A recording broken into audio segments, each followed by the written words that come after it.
அல்லாஹ்வுடைய நிழலை தவிர வேறு நிழலே இல்லாத மறுமை நாளில் அல்லாஹ் தாலா இந்த 7 பிரிவினர்களுக்கு தன் நிழலை அளிக்கிறான்.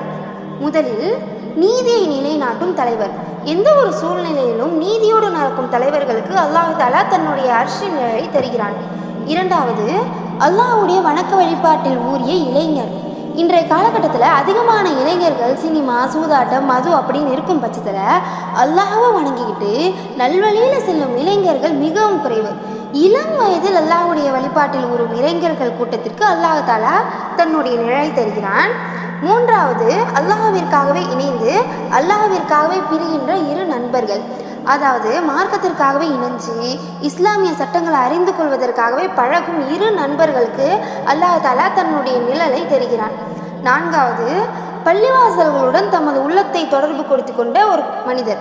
அதாவது அதிகமான நேரத்தை பள்ளிவாசலில் தொடர்புபடுத்தி கொள்வது, நீண்ட நேரம் பள்ளிவாசலில் அமர்ந்து துஆ செய்வது, அப்படி இருக்கும் மனிதர்களுக்கு அல்லாஹ் தாலா தன் நிழலை தருகிறான். ஐந்தாவது, உயர் அந்தஸ்தில் உள்ள அழகான ஒரு பெண் தவறான வழிக்கு தம்மை அழைக்கின்ற போது நான் அல்லாஹ்வை அஞ்சுகிறேன் என்று சொல்லும் மனிதருக்கு அல்லாஹ் தாலா தன் நிழலை தருகிறான்.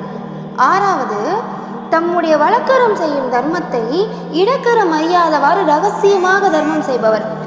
தர்மம் செஞ்சால் சமூக வலைத்தளங்கள் அதை காட்டுவது, முகஸ்துதியாக மற்றவர்கள் பார்ப்பாங்கன்னு தர்மம் செய்வது, இந்த மாதிரி இல்லாமல் வழக்கரம் செய்யும் தர்மத்தை இடக்கரம் அறியாதவாறு தர்மம் செய்பவர்களுக்கு அல்லாஹ் தாலா தன் நிழலை தருகிறான். ஏழாவது, தனிமையில் அல்லாஹ்வை நினைத்து கண்ணீர் சிந்துபவருக்கு அல்லாஹ் தாலா தன்னுடைய நிழலை தருகிறான். தனியாக இருக்கும்போது அல்லாஹ்வை நினைச்சி தான் செஞ்ச பாவத்தை நினைச்சி அஞ்சி வருந்தி கண்ணீர் சிந்தும் நபர்களுக்கு அல்லாஹ் தாலா தன்னுடைய நிழலை தருகிறான். அஸ்ஸலாமு அலைக்கும் வரஹ்மத்துல்லாஹி வபரகாத்துஹு.